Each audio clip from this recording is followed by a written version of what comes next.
Hello and greetings, everyone. Today we're going to talk about Project Mannequin, particularly because Peter, the insider, continues to bring it up during many of these private sessions on disclosures, the sessions regarding people's individual or personal records. And so it requires a little bit more in depth of what we're going to discuss and helping people to better understand what was going on. I'm sure that these projects have been defined by other people, but according to the ACIO, this is the background story. It begins with the cryo chamber. The cryo chambers were some of the assets for the super soldier programs, particularly Kruger. They were put in cryo chambers at some point. And what they discovered is that the people, when they came back out of the cryo chamber, had lost some of their abilities, if not all of their abilities. So they had to come up with another idea. And they had this facility where they decided that it would be easier if they put these people into mannequins, their soul essence and who they are. And which is a very, very creepy idea. I don't know why they thought of doing this. But in desperate times or desperate measures, people do desperate things and not thinking about the ripple effect and some of the other things that can happen. So now we have these inanimate objects that are animated. And then at some point, they abandon the project, leave the facility, and other corporations step in.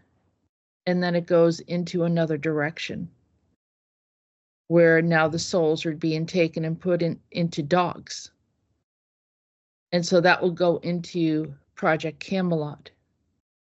So I know this sounds really creepy, and it really is to me as well, because you start looking at these shows. For example, some of the people in our comments mentioned and reminded me of this Doctor Who series where there was one show that they talk about moving mannequins. You see that then they become, it's like the android phenomena where they turn on people. And so, there's this army of them that starts to kind of come to life and then even start to assassinate the people. And imagine, if there was a soul in there and they're rebelling something and they're tired of it, that could easily happen. Let's take a look at this. This is the After Hours. This was a show that was done by Fever Dreamland Theater. The guy does a really nice job in reviewing what happened in this series. If you haven't heard of The Twilight Zone, it has a great series of shows that, kind of the strange, the abnormal. This is Rod Sterling, who usually talks during it, and there's a series of mannequins behind him. And the whole storyline is this one woman is looking for a gold thimble, and they send her up to this 9th floor, which doesn't really have anything there. It's sort of barren. And when she tells the management, they think she's crazy. And then at some point she gets locked up there with the mannequins after she discovers that the woman that was talking to her early was a mannequin, and she gets locked in with them. And then they tell her and remind her that she, in fact, is a mannequin. And so, it's very uncomfortable. You're watching. I remember watching this as a child. I mean, I wasn't that old when they first came out, but kind of reruns. And, as a young kid, sitting home on a early morning, or before school, or I don't remember when it was. Maybe it was after school when these series were running. But watching something like this, and then they talk about her as an actress and how realistic the mannequins were.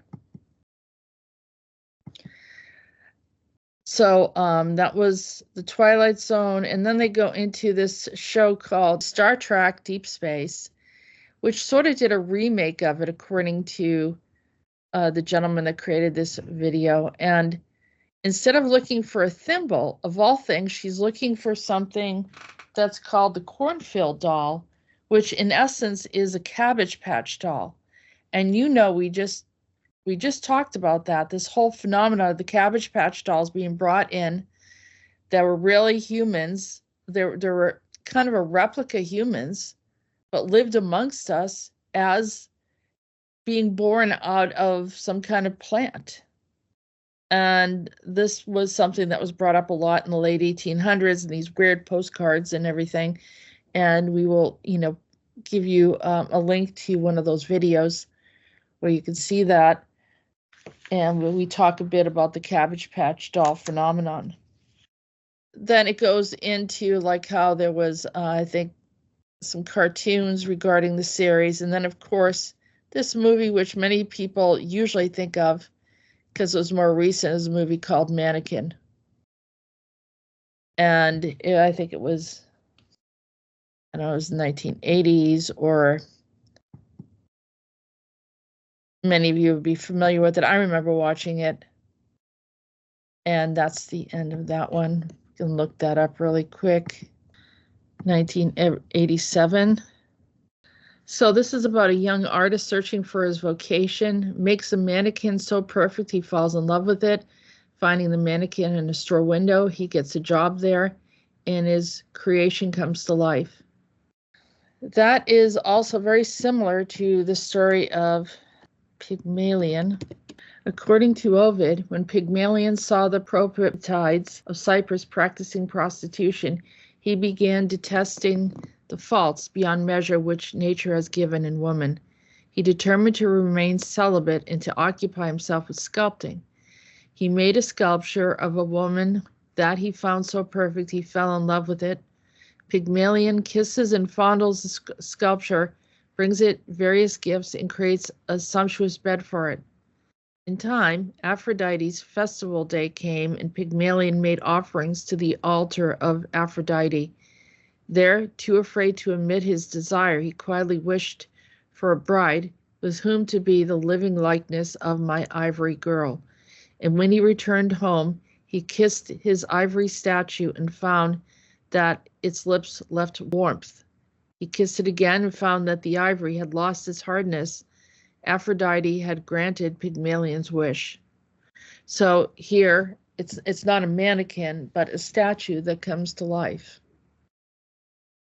And the question is, of course, is there even a soul there? What is going on? But, some of this stuff is very old. And of course, there's the idea that, we too, we're animated in some way. If you look at Ovid's story of humanity and how humans were created, it's quite interesting. And it kind of reminds me of the golem. But of course, I don't believe we're connected to the golem. But if you understand what I'm saying, the golem is an animated anthropomorphic being in Jewish folklore, which is created entirely from inanimate matter using clay or mud. Humans are supposed to be made out of the clay of the earth. And you hear what Adam actually means red clay, according to some interpretations. And so the most famous golem narrative involves Judah Loeb ben Bezalel, the late 16th century rabbi of Prague. According to Moment magazine, the golem is highly mutable metaphor with a seemingly limitless symbolism.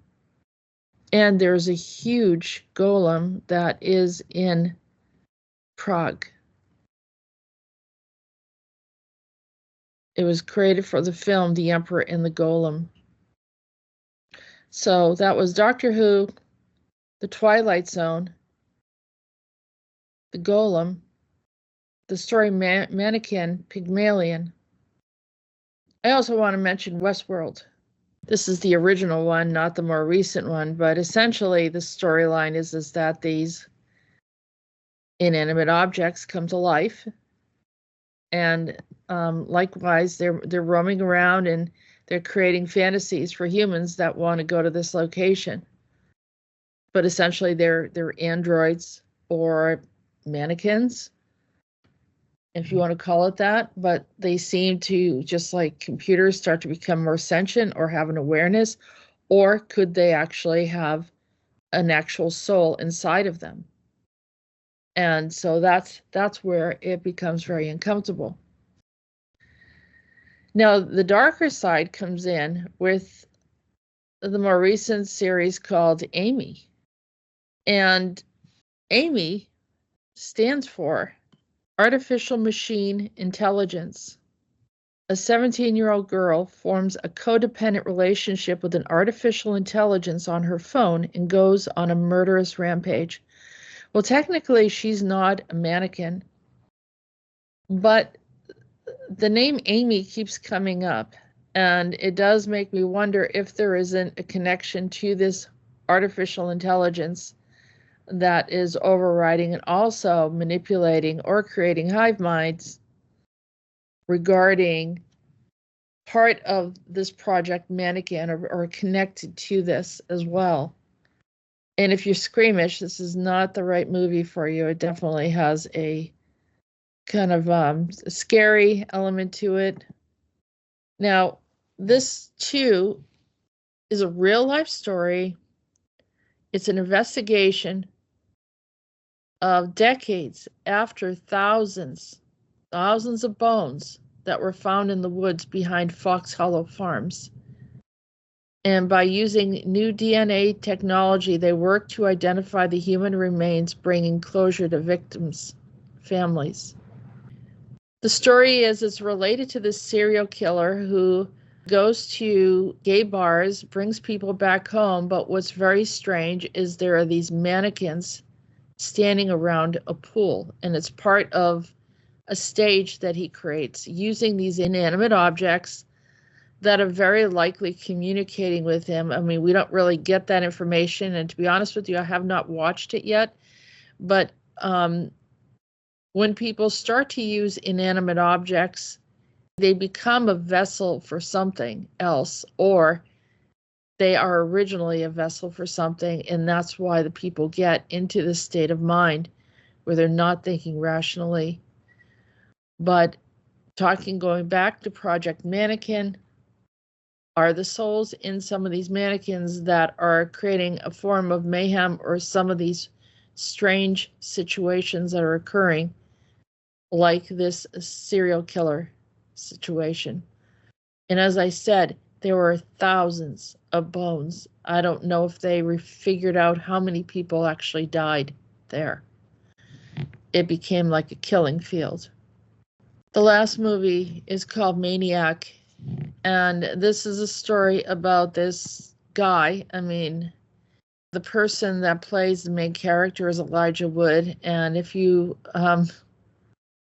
ever watched anything of his in the past, where he portrayed Frodo Baggins in The Lord of the Rings, and every child in the world that had watched him was very, endeared by the way he was and how innocent he seems. Well, it couldn't be more contrary to that scene. This is a very disturbing movie. You see him with a whole bunch of mannequins. His mother apparently had owned these mannequins, and there's a backstory, but he has a collection in his window, and then he murders these women and cuts off their hair and puts them on the mannequin and has communication, almost like he is soul capturing them. As I said, it was a very disturbing movie. The question is it possible for these souls being trapped in these mannequins to become very hostile, to incite some type of mayhem and chaos and trauma? As I said, it's a much bigger issue. because whatever happened after the fact of when Kruger was there is a group of people, or I will say in part people, hybrids, androids, maybe off-world beings, grays, zetas, that were in that facility afterwards and then creating their own monstrosities. So that's something that we've been looking into, and that's the information I have for right now. I suppose some people might say, well, this is Kruger's fault for creating it in the first place.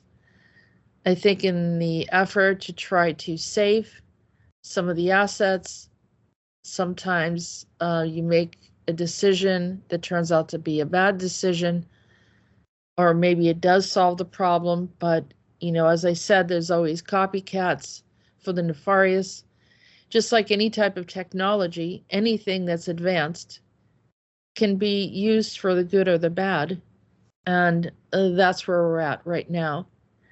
So my point of view is, rather than pointing fingers, let's try to understand this and maybe try to resolve some of the current problems, to have an understanding of where we have been, how we've been used, and as a whole, how the community has been used, and see if we can find a resolve and stop the bleeding, if you know what I mean.